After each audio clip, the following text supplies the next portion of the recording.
हम मेंसुरेशन का सभी फार्मूला लिखा रहे हैं और तुम लोगों को याद करके सुनाना है। सबसे पहले हम ट्रायंगल का फार्मूला लिख रहे हैं। ऊपर में लिखो triangle,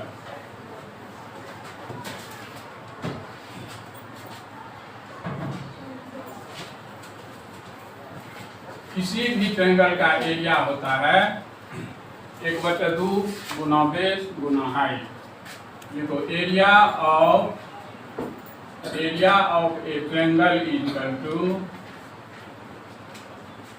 1/2 into base into height. अब इसी फार्मूला से दो फार्मूला निकलेगा। देखो ई हुआ मेन फार्मूला, इससे दो फार्मूला हम निकाल सकते हैं, बेस बराबर और हाइट बराबर। तो देखो बेस बराबर हो जाएगा 2 गुना एरिया बटा height. Height is equal to 2 into area by base. देखो ये ट्रायंगल से ये हुआ मेन फार्मूला, ये दोनों उसी से निकाल सकते हैं हम। अगर याद नहीं रहे तो देखो ये हुआ ट्रायंगल, ये किसी भी ट्रायंगल का जिसमें बेस और हाइट दिया रहता है तो उसका ये फार्मूला होता है। देखो ए बी सी एक ट्रायंगल है, तो वर्टेक्स ए से हम अपोजिट साइड पर परपेंडिकुलर डालते हैं। तो ये ए मान लो ए डी परपेंडिकुलर डालते हैं, तो ये ए डी हुआ हाइट। ए डी क्या हो गया? हाइट। और ए बी बी सी सी ए ये साइड। तो अब कहोगे तो सर बेस किसको कहते हैं? तो बेस इसमें कौन होता है? जिस बेस पर परपेंडिकुलर खींचा होता है वही बेस होता है। अगर यहाँ से इस पर परपेंडिकुलर खींचा रहेगा तो ई बेस हो जाएगा, ये हाइट हो जाएगा। अगर यहाँ से इस पर परपेंडिकुलर खींचा रहेगा तो ई बेस हो जाएगा और ये हाइट होगा।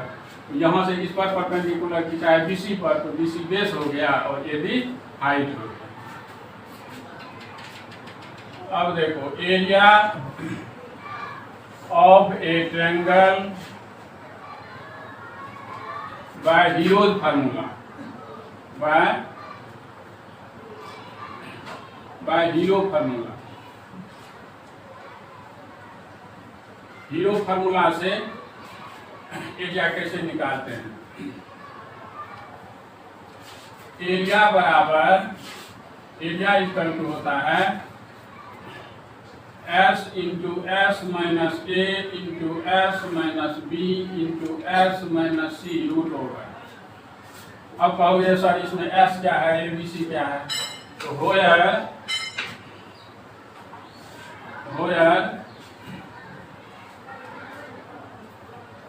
S is equal to A plus B plus C by 2।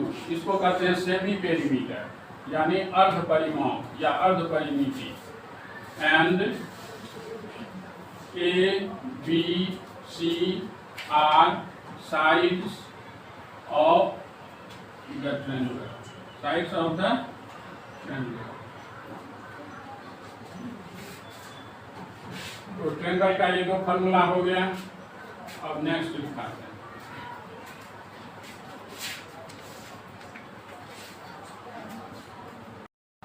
देखो प्रॉपर्टीज ऑफ रेक्टेंगल या कैरेक्टरिस्टिक्स ऑफ रेक्टेंगल। प्रॉपर्टीज भी लिख सकते हैं और कैरेक्टरिस्टिक्स भी लिख सकते हैं। तो रेक्टेंगल का क्या गुण होता है, क्या लक्षण होता है? In the rectangle A B C D opposite sides are equal, that is opposite sides हुआ A B equal to D C and A D equal to B C. दूसरा हुआ ऑल एंगल्स मेजर 90 डिग्री। इसमें चारों angle जो होता है तो 90 degree का होता है।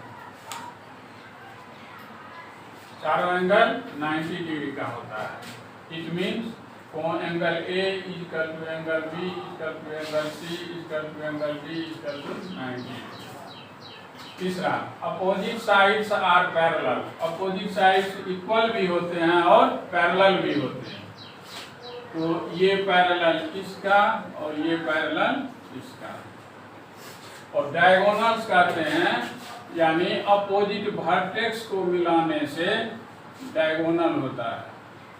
अपोजिट वर्टेक्स को अगर मिला देते हैं तो डायगोनल बनता है और ये एक दूसरे को बाइसेक्ट करते हैं, ये एक दूसरे को बाइसेक्ट करते हैं। यानी ई हुआ, इस डायगोनल का ये हाफ पार्ट और ये हाफ पार्ट, और इस डायगोनल का ये हाफ पार्ट और ये हाफ पार्ट, और दोनों इक्वल होते हैं, बाइसेक्ट करते हैं। रेक्टेंगल को हम पैरेललोग्राम भी कहते हैं। पैरेललोग्राम मीन्स होता है समांतर चतुर्भुज। क्या होता है? समांतर चतुर्भुज। समांतर चतुर्भुज या समानांतर चतुर्भुज, दोनों टाइप से कहा जाता है। तो समानांतर चतुर्भुज क्यों हुआ? तो देखो, आमने सामने की भुजा बराबर और समांतर है, इसलिए वो समांतर चतुर्भुज हुआ। तो स्क्वायर में भी क्या होता है? तो देखो, स्क्वायर भी एक पैरेललोग्राम है, लेकिन इसकी चारों भुजाएं बराबर होती है, इसलिए इसको समचतुर्भुज कहते हैं। यानी ये एक प्रकार का रोम्बस भी हुआ, समचतुर्भुज। तो रोम्बस का गुण अलग है, लेकिन स्क्वायर का के रोम्बस में प्रत्येक एंगल 90 डिग्री नहीं होता है, लेकिन स्क्वायर का प्रत्येक एंगल 90 डिग्री होता है। तो रेक्टेंगल का भी प्रत्येक एंगल 90 डिग्री होता है और अपोजिट साइड इक्वल और बराबर है, लेकिन इसमें चारों साइड इक्वल है, इसलिए इसको स्क्वायर कहते हैं। और ये हो गया रेक्टेंगल। तो स्क्वायर एक रेक्टेंगल है, लेकिन रेक्टेंगल एक स्क्वायर नहीं है, क्योंकि इसकी चारों भुजाएं बराबर नहीं है। रेक्टेंगल का इसकी चारों भुजा बराबर होती है, इसलिए इसको स्क्वायर कहा जाता है। ठीक है। ABCD एक स्क्वायर है, तो इसका प्रॉपर्टी या कैरेक्टरिस्टिक्स देखो। All sides are equal. Square के all sides AB, BC, CD, DA equal होते हैं। दूसरा, opposite sides are equal and parallel. Opposite sides equal भी होते हैं और पैरेलल भी होते हैं। All angles measure 90 degree. All angles measure 90 degree. Diagonal are equal and bisect each other at 90 degree. वो A को C से मिलाते हैं तो AC डायगोनल हुआ, B से D को मिलाते हैं तो BD डायगोनल हुआ, और ये एक दूसरे को बाइसेक्ट करते हैं, और जिस पॉइंट पर बाइसेक्ट करते हैं वहाँ 90 डिग्री का एंगल बनता है। कितना का बनता है? 90 डिग्री का एंगल बनता है। यही हुआ इसका प्रॉपर्टी। अब इसका फार्मूला लिखाते हैं। लिख लिए सर? Yes sir.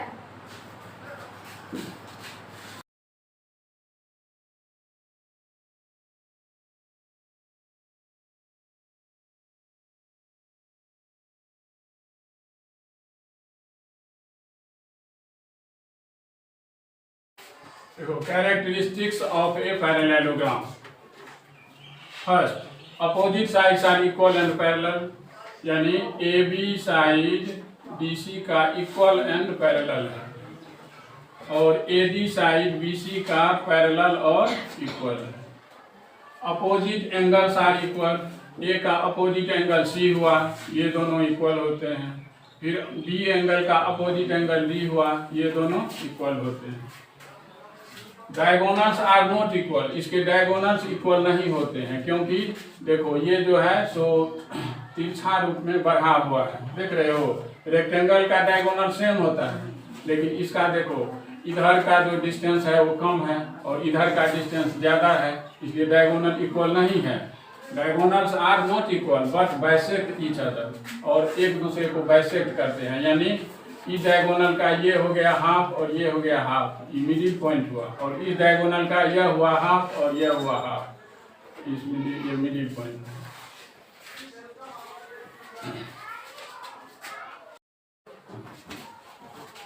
अब दिखाने जा रहे हैं रोम्बस के बारे में। रोम्बस मीन्स होता है समचतुर्भुज।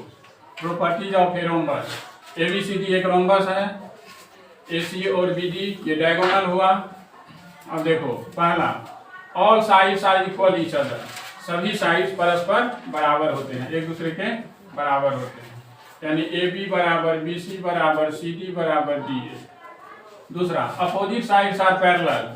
ये साइड और ये साइड पैरेलल होते हैं और ये साइड और ये साइड पैरेलल होते हैं। डायगोनल्स आर नॉट इक्वल, इसके भी डायगोनल्स इक्वल नहीं होते हैं, क्योंकि ई डायगोनल से देखो बड़ा है और ये डायगोनल छोटा है, ये डिस्टेंस कम है और यह डिस्टेंस ज्यादा है। But bisect each other at 90 degree, जैसे स्क्वायर का डायगोनल बाइसेक्ट करता है 90 डिग्री पर, वैसे रोम्बस का भी डायगोनल 90 डिग्री पर बाइसेक्ट करता है, 90 डिग्री पर बाइसेक्ट करता है।